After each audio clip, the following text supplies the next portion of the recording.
What is up, people? Welcome back to FMall. It is me, Anwar, your host.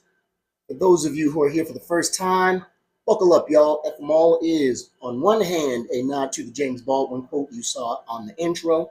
On the other hand, it is my pledge to keep you no longer than 15 minutes. We're going to talk about some stuff happening in the world, talk about DC a little bit, talk about Nevada, where I live.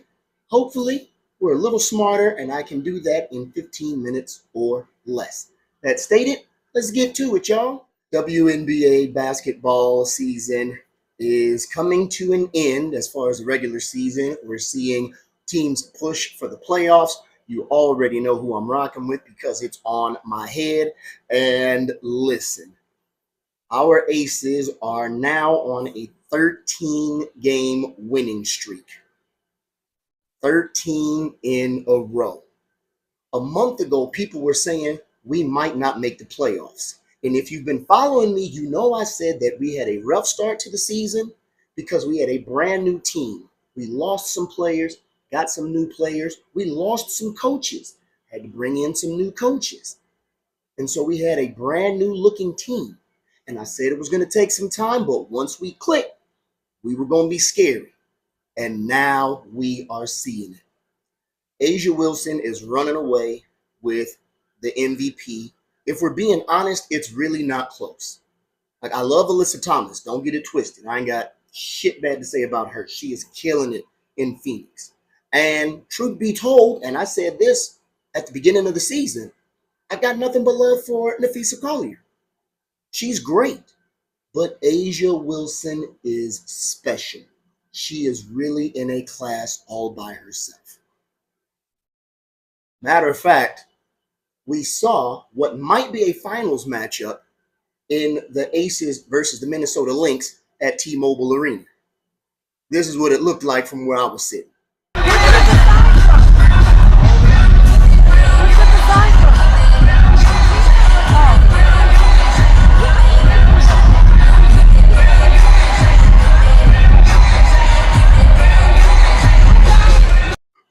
Pretty cool, right? And there is nothing like watching an A'ja Wilson and one. And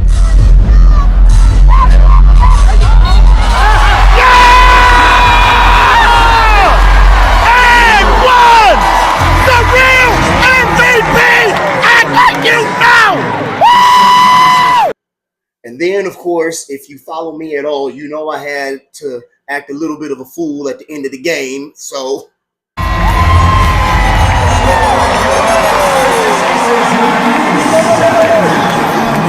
Minnesota Lynx, armored truck from Brinks.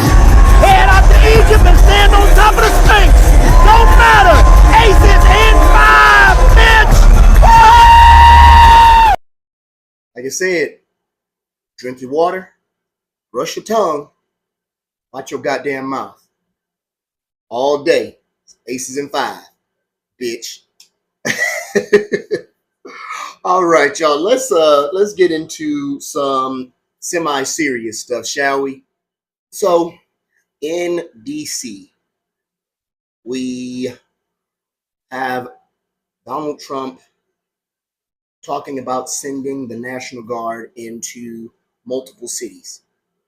He says he's doing it to help deal with crime, but if he were really serious about bringing down crime, he'd be sending them into red states where the murder and crime rates are significantly higher than the states that he's threatening. And the reason he's doing this is because he wants to distract people from, of course, the Epstein files. But like I've said many times before, the Epstein files and the saga around that is another smokescreen, y'all.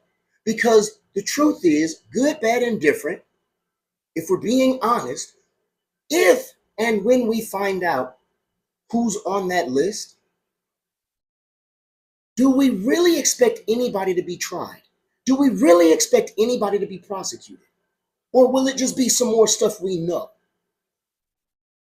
And the reason I say that is because the Epstein saga, as I called it a second ago, is nothing more than another smokescreen to distract you from the fact that Donald Trump and the Republican Party are working and celebrating taking health care away from millions and raising costs for millions more so that they can give a bailout to billionaires. Stay focused. Don't let this stuff distract you, because ultimately that's been the mission. One of the things that irks the daylights out of me is when I talk to somebody who's making 35 grand a year, like barely making it. And I'm not looking down my nose at anybody. But how on earth are you just hovering around the poverty line and you are campaigning for billionaires to pay less in taxes while you pay more in taxes? But the reality is this, y'all. People want to see that ladder to success still appear to exist, because one day they think they'll climb up that ladder and they'll be able to pull it up behind them as well. The sad reality is people, no matter how well off they are or not, some people just need folks to look down on. I've quoted it before and I'll quote it again. Lyndon Johnson. Now, this was speaking on racism, but it still applies to this. White supremacy undertones notwithstanding. But Johnson said, if you can convince the lowest white man that he's better than the best colored man, he won't notice you picking his pockets. Give him someone to look down on, and he'll empty his pockets for you. In this case, the guy who's hovering above the poverty line, he's okay kissing up to a billionaire because he gets to look down on the person who's just below the poverty line. The cruelty is in the recipe. The cruelty is in the collective DNA of much of our country, y'all. That's a fact. It's a sad one, but a fact nonetheless. Some people can't function without folks to look down on. Some people are okay suffering because of the idea that someone else might be suffering more. The cruelty is the point. And a lot of these people will call themselves Christians, y'all. But then when you look in some of these churches, they're not celebrating the hope that they have in heaven. Instead, they're celebrating the horrors that await their enemies in hell. What the fuck?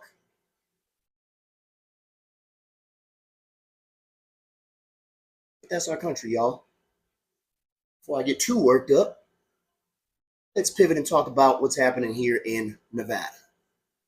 So last week, Nevada was hacked. There was a cyber attack. I believe it was ransomware that was uploaded. Tons of state websites were down. We were looking for the governor. Mr. Governor, what's going on? What's happening? And he was nowhere to be found. However, later in the week, we find him at a wine tasting event with fundraisers or with donors. The wine tasting event was a fundraiser. And suddenly, here he is. I was lucky enough to be a part of a protest that was mounted in response to his visit. And crazy enough, you had people coming up. There was a lady that came up and asked one of my colleagues first what we were doing. After he explained that, she says, well, I don't see a cyber attack being his fault. It might not be his fault, but it's his damn responsibility because he's the governor. You're the leader. When your state's under attack, you're supposed to step up and do something. But the reality is, he cares more about billionaires and corporations than he does about Nevadans. He has shown us this time and time and time again. The only thing he shows up for quicker than donors is orders from Donald Trump. The man has the spine of corn syrup. I told y'all, I've been sick of the dude. I've been sick of the dude. But that's your governor. That's what's been happening. He can't show up in a crisis, but he can show up for a check. Your governor is in bed with the billionaires, and together they are screwing us. Sit with that. It's almost time for me to get out of here, so I want to remind you to follow my folks at Nevada Megaphone. 2026 is around the corner, y'all. It will be here before we know it. Follow my people at Nevada Megaphone. Stay up to date. Stay informed. And let's get ready to get rid of this jackass governor. Jackass Joe, sucker ass Jose 2026. We gonna show dude the dough. All up in his face, cause it ain't no tomorrow. 2026, we evict Lombardo. Bars. I've got to stop doing that shit. Anyhow, I am out of here, y'all. Once again, remember to follow my people at Nevada Megaphone. Until next time, drink your water, brush your tongue, watch your goddamn mouth. I'm Anwar. I'll see you next time.